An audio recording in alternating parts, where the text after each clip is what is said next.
बिस्मिल्लाहिर्रहमानिर्रहीम। सामीन ग्रामी कदर, reconstruction of religious thought in Islam के हवाले से जो कि इकबाल की तसनीफ़ है उस पर हमारी गुफ्तगू जारी है। उसके आज दूसरे हिस्से में हम आ गए हैं। तो पहले तो मेरा इरादा था कि मैं सारे खुतबों पे फ़र्दन गुफ्तगू करूँ और जो उन पे एतराज़ात हुए हैं उनके ऊपर भी बात करूँ, लेकिन फिर मुझे महसूस हुआ कि इन सारे खुतबों में सबसे ज़्यादा जो मुतनाज़ खुतबा है, जिसके ऊपर इकबाल पे कुफ्र के फतवे भी लगे और उलमा कराम नाराज़ भी हुए, वो उनका खुतबा है the conception of God and the meanings of prayer, यानी तसव्वुर खुदा और दुआ का मफ़हूम। इस पे आज हम बात करते हैं, जिसके ऊपर ये हंगामा खड़ा हुआ और इकबाल से कहा गया कि बेहतर था कि वो ये खुतबात ना ही लिखते। उसकी बुनियादी वजह यही एक खुतबा है। देखते हैं कि इकबाल ने इस खुतबे की बुनियाद किस चीज़ पर रखी। खुदा के हवाले से दो तसव्वुरात बड़े मारूफ थे, एक सरियानी नुक्ता नज़र और एक सामी नुक्ता नज़र।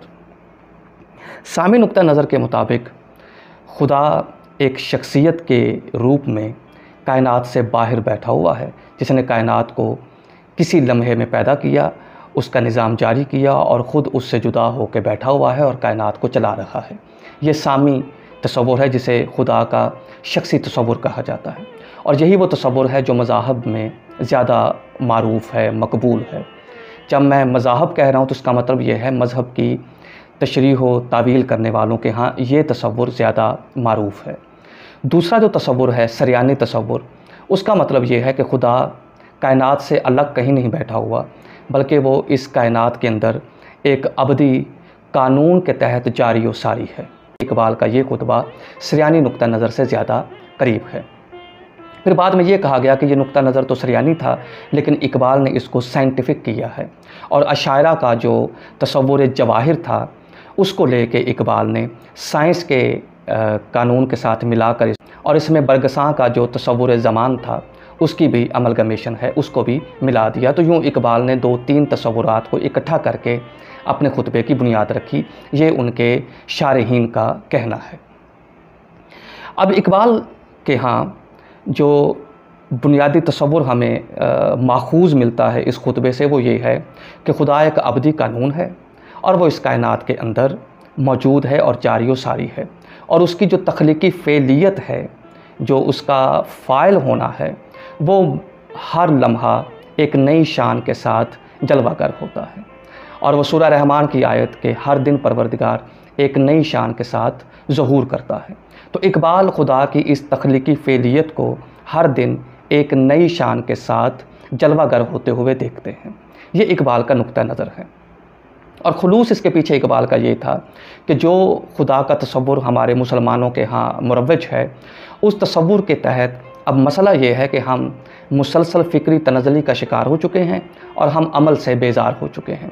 तो ऐसे खुदा का तसव्वुर दिया जाए जो हरकी है, ये उनका जज्बा था इस खुतबे के पीछे। अब हम देखते हैं कि इकबाल के इस खुतबे के ऊपर जो एतराज़ात हुए वो किस किस्म के थे। सबसे हम पहले देखते हैं अली अब्बास जलालपुरी साहब ने जो एतराज़ात किए, जो मेरी नज़र में मोतबर एतराज़ात हैं, वो दो हैं।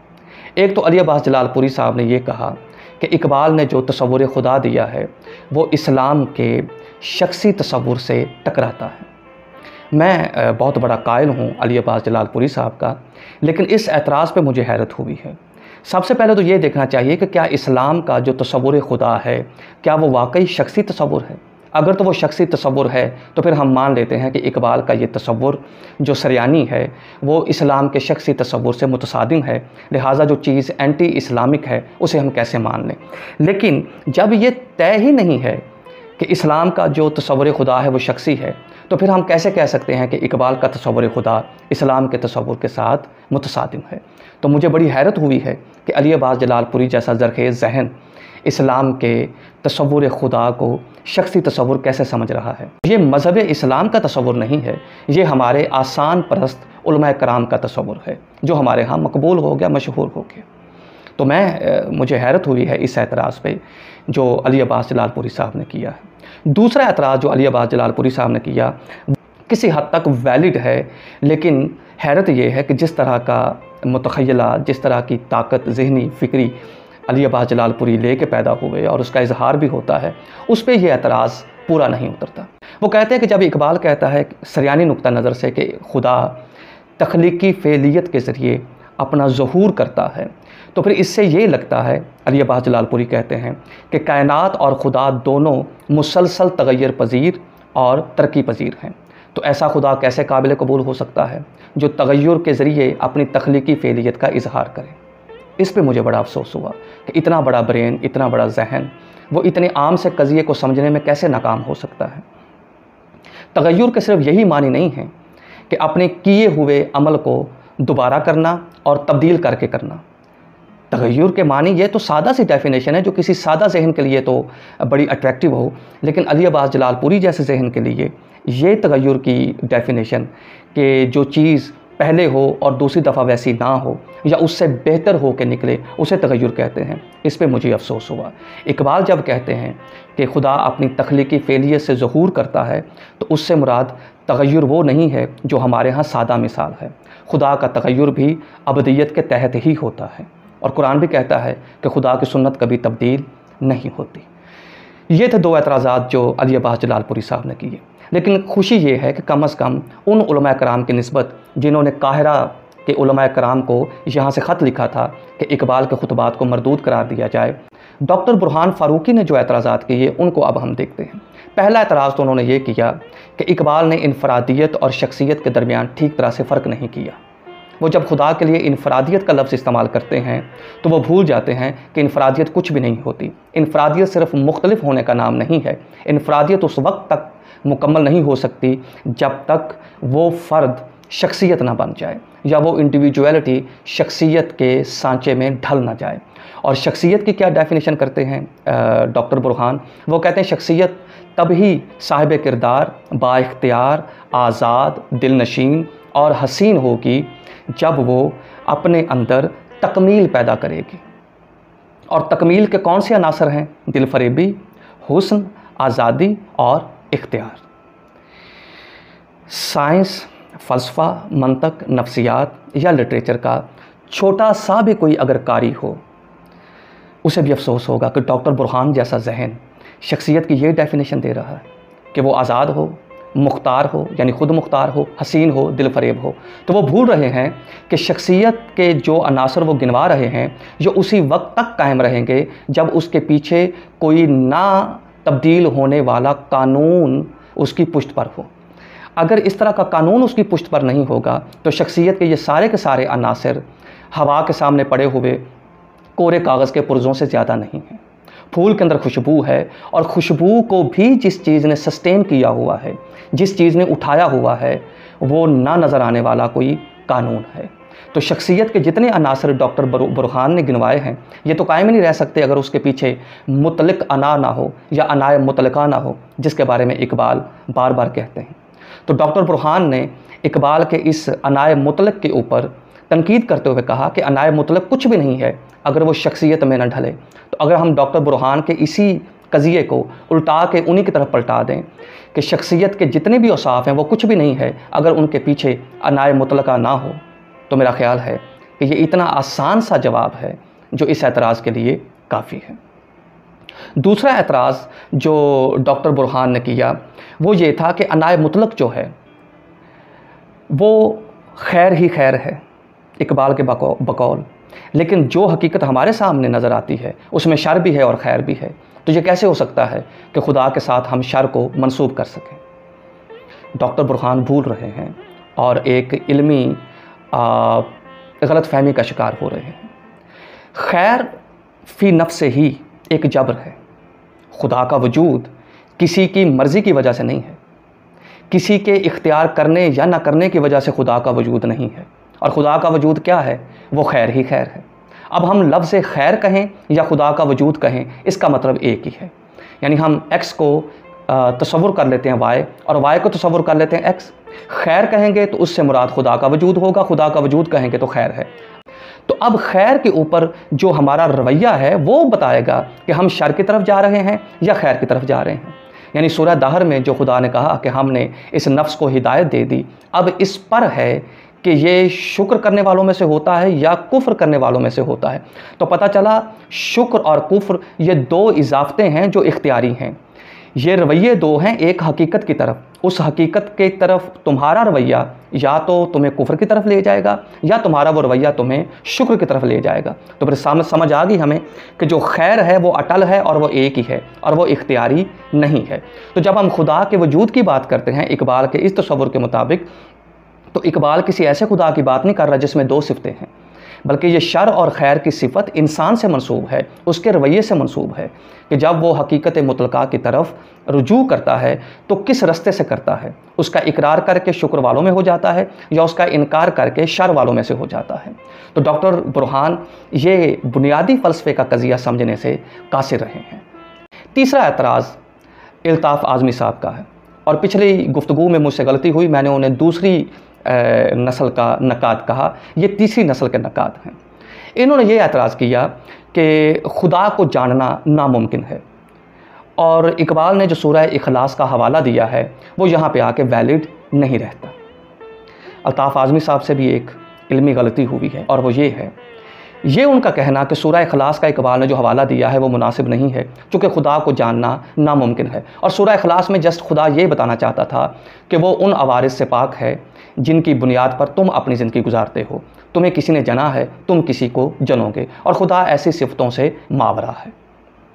बड़े अफसोस की बात है कि इकबाल ने जिस सेंस में इस आयत को यूज़ किया है, कोट किया है, आज़मी कहते हैं कि यहाँ ये बात बनती नहीं। हालांकि इस आयत, इस सूरा की जो शान नज़ूल है, अगर वो देखी जाए तो मिन्नो अन ये वही तौजीह निकलेगी जिस तौजीह के लिए इकबाल ने इस सूरा को कोट किया है। और वो तौजीह ये है कि शान नज़ूल ये है कि जब यहूदियों ने आके हुजूर से पूछा कि हमें खुदा की माहियत के बारे में बताइए, और ये वही सवाल था जो हज़रत मूसा से फ़िरौन ने किया था, और हज़रत मूसा ने कहा कि वो एक है, कादिर मुतलक है, और आगे से फ़िरौन ने हंस के कहा कि मैं हयत के बारे में पूछ रहा हूँ और ये मुझे बता रहा है कि वो एक है। हालांकि हज़रत मूसा ने जवाब ठीक दिया था, और इसके ऊपर मैं पहले बात भी कर चुका हूँ। जब यहूदियों ने पूछा कि खुदा क्या है, कैसा है, तो बहुत सारे इंतज़ार के बाद एक लफ्ज़ में जवाब उतरा। बाकी जितने लफ्ज़ हैं वो जवाब नहीं हैं, यानी कुल तो ये अमर है कि कहिए, हो वा इशारा है कि वो, अल्लाह इस्म है, कुल हो अल्लाह हो, यानी कह दीजिए कि वो जो अल्लाह है, ये जवाब नहीं, जवाब है आहद। एक लफ्ज़ में जवाब दे दिया। यानी वो पूछ रहे थे कि खुदा क्या है, और हुजूर ने कहा कि एक है। अब ये जो एक है, इसी को इकबाल ने दलील बना के अपने सरियानी नुक्ता नज़र को बकौल शारहीन के जो सरियानी नुक्ता नज़र को उन्होंने बरगसां से होते हुए और अशायरा के नज़रिया जवाहिर से होते हुए साइंटिफिक बनाने की कोशिश की है।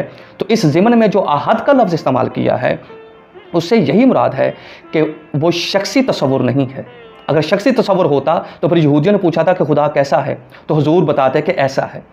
हजूर का और हज़रत मूसा का ये कहना कि एक है, इसका मतलब ये हुआ कि इस्लाम में खुदा का तसव्वुर शख्सी तसव्वुर नहीं है। और इकबाल ने इस सूरा को बिल्कुल सही अपने खुतबे की, अपने नज़रिए की मजबूती के लिए बयान किया। लेकिन आज़मी साहब फरमा रहे हैं कि जिस सूरा को इकबाल यानी सूरह इखलास को अपनी दलील के तौर पे पेश कर रहे हैं, यहाँ ये दलील बनती नहीं, जबकि हम ये कह रहे हैं कि इस सूरा की जो शान नज़ूल है वो इसी पस मंज़र में आई है जिस पस मंज़र में इकबाल ने उसको इस्तेमाल किया है, और ठीक इस्तेमाल किया है।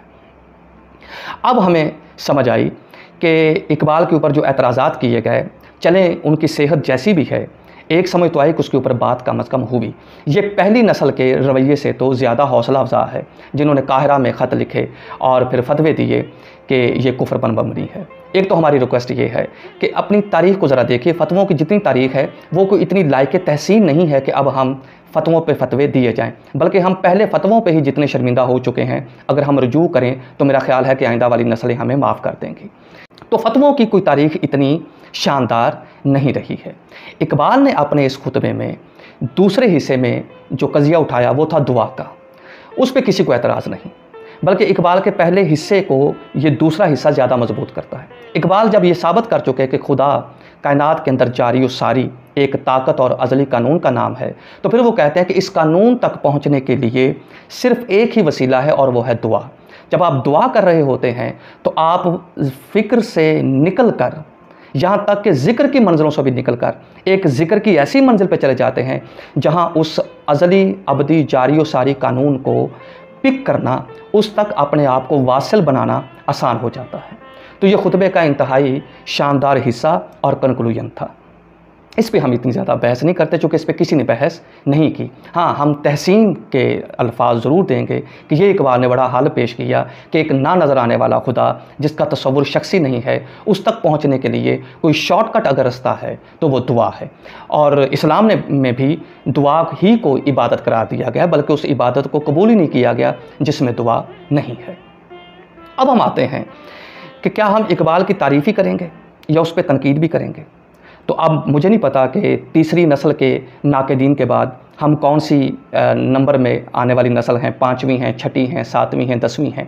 बहर तौर अगर मैं इकबाल के ज़माने में होता या इस वक्त अगर मैं इकबाल के खुतबों पे तनकीद करूं तो मैं ये कहूँगा कि इकबाल ने जो नुक्ता नज़र अपना कायम किया खुदा के हवाले से, बहुत अच्छा होता अगर उन्होंने अमीरुल मोमिनीन अली करमल्लाहु तआला वजहुल करीम के वो खुतबात जो खुदा के वजूद के ऊपर हैं, अगर वो उनकी नज़र से गुज़रे होते।